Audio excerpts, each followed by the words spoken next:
Hi friends, ഇന്ന് വന്നിരിക്കുന്നത് ഒരു 1 kg വാഞ്ചോ കേക്കാണ് കേട്ടോ. അപ്പം നമ്മൾ 2 ലെയർ വാനിലയും 1 ലെയർ ചോക്ലേറ്റ് കേക്കുമാണ് കൊടുത്തിരിക്കുന്നത്.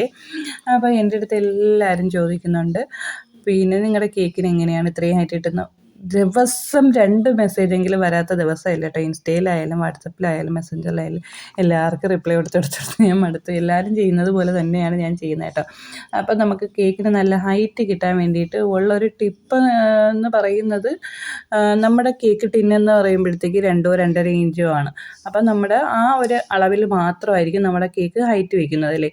അപ്പോഴത്തേക്കും നമ്മൾ എന്ത് ചെയ്യണമെന്ന് വെച്ചാൽ, നമ്മൾ ബട്ടർ പേപ്പർ ഉണ്ടല്ലോ, ബട്ടർ പേപ്പർ ഒരു 3 ഇഞ്ചോ 3.5 ഇഞ്ചോ ഒക്കെ വലിപ്പത്തിന്, അതായത് കേക്ക് ടിന്നിനെയും കാട്ടി ഹൈറ്റിന് ബട്ടർ പേപ്പർ വെച്ച് കൊടുക്കണം. ബട്ടർ പേപ്പർ വെച്ച് കൊടുക്കുമ്പോഴത്തേക്ക് കേക്കിന് നമുക്ക് നന്നായിട്ട് പൊങ്ങി വരാനുള്ള ഒരു സ്പേസ് കിട്ടും. മറ്റേതെന്ന് പറയുമ്പോൾ ആ പൊങ്ങി വരാനുള്ള സ്പേസ് ഇല്ലാത്തതുകൊണ്ട് ആ ഒരു ലെവലിൽ തന്നെ നിന്നങ്ങ് വേവത്തേ ഉള്ളൂ. പക്ഷേ നമുക്ക് ബട്ടർ പേപ്പർ ഹൈറ്റിന് വെച്ച് കൊടുക്കുമ്പോൾ ഈ കേക്കിന് നന്നായിട്ട് പൊങ്ങി വരാനുള്ളൊരു സ്പേസ് കിട്ടും.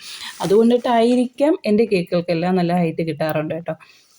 അപ്പം ഞാൻ എല്ലാ കേക്കുകൾക്കും ഇങ്ങനെ ബട്ടർ പേപ്പർ വെച്ചിട്ടാണ് ചെയ്യുന്നത്. അപ്പം നിങ്ങൾ ഇതുപോലെ ഒന്ന് ചെയ്ത് നോക്കുക കേട്ടോ. ചെയ്ത് നോക്കിയിട്ട് സക്സസ് ആവുകയാണെങ്കിൽ എനിക്ക് ഒന്ന് കമൻറ്റ് ഇടുകയോ അല്ലെങ്കിൽ എനിക്ക് മെസ്സേജ് ഇടുകയോ ചെയ്യണം കേട്ടോ. അപ്പോൾ എങ്ങനെയുണ്ട് എന്നുള്ളത്, എങ്ങനെ കിട്ടി, അല്ലെങ്കിൽ നോർമലി ചെയ്യുന്നതിനെക്കാട്ടി ഹൈറ്റ് കിട്ടിയോ ഇല്ലയോ എന്താണ് എന്നുള്ളത് എൻ്റെ അടുത്തൊന്ന് മെസ്സേജ് ഇട്ട് പറയണേ. അപ്പോൾ ഇന്നത്തെ വീഡിയോ ഇത്രയേ ഉള്ളൂ. ഇഷ്ടപ്പെട്ടാൽ എല്ലാവരും ഒന്ന് സപ്പോർട്ട് ചെയ്യണേ. അപ്പം മറക്കണ്ട, ലൈക്കും കമൻറ്റും ചെയ്ത് സപ്പോർട്ട് ചെയ്യുക. Thank you for watching.